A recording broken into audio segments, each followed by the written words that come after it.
వారణాసి గురించి తెలియని కొన్ని విషయాలు. కాశీ వైభవాన్ని పూర్తిగా తెలపడం దేవతలకు కూడా సాధ్యం కాదు. సముద్రం నుండి నీటి బిందువు లాంటి సంక్షిప్త సమాచారం. కాశీపట్టణం గొడుగులాంటి పంచక్రోశాల పరిధిలో ఏర్పడ్డ భూభాగం.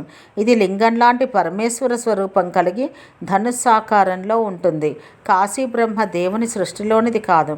విష్ణుమూర్తి హృదయం నుండి వెలువడి సృష్టి ఆరంభంలో శివుడు నిర్మించుకున్న ప్రత్యేక స్థలం. ప్రపంచానికి ఆధ్యాత్మిక రాజధాని, ప్రపంచ సాంస్కృతిక నగరం, స్వయంగా శివుడు నివాసముండే నగరం, ప్రళయకాలంలో మునగని అతి ప్రాచీన పట్టణం. శివుడు ప్రళయకాలంలో తన త్రిశూలంతో కాశీని పైకెత్తి కాపాడుతాడు. కాశీ భూమిపైన సప్తమోక్ష ద్వారాలలో ఒకటి. కాశీ 12 జ్యోతిర్లింగాలలోకెల్లా శ్రేష్టమైనది. 14 భువన భాండాలలో విశేషమైన స్థలం. కాశీలో గంగా స్నానం, బిందుమాధవ దర్శనం, అనంతరం మొదట డిండి వినాయకుడు, విశ్వనాథుడు, విశాలాక్షి, కాలభైరవ దర్శనం అతి ముఖ్యం. ఎన్నో జన్మల పుణ్యం ఉంటే తప్ప క్షేత్రపాలకుడు భైరవుడు జీవిని కాశీలోకి అనుమతించడు. కాశీలో మరణించిన వారికి యమబాధ, పునర్జన్మ ఉండదు. కాశీ ప్రవేశించిన జీవి యొక్క చిట్టా చిత్రగుప్తుడి నుండి మాయమయ్యి కాలభైరవుని వద్దకు చేరుతుంది.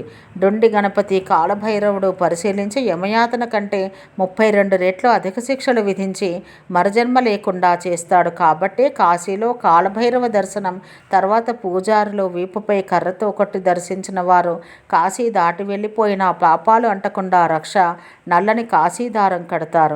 కాశీవాసం చేసేవారికి సమస్త యాగాలు, తపస్సులు చేసిన పుణ్యంతో పాటు అన్ని చక్రాలు ఉత్తేజితమవుతాయి. కాశీలో మరణించిన ప్రతి జీవికి శివుడు దర్శనమిచ్చి వారి కుడి చెవిలో తారక మంత్రం పలికి మోక్షం ప్రసాదిస్తాడు. అందుకే కాశ్యాంత మరణాన్ముక్తి అని శాస్త్రవచనం. కాబట్టి చివరి జీవితం చాలామంది కాశీలో గడుపుతారు.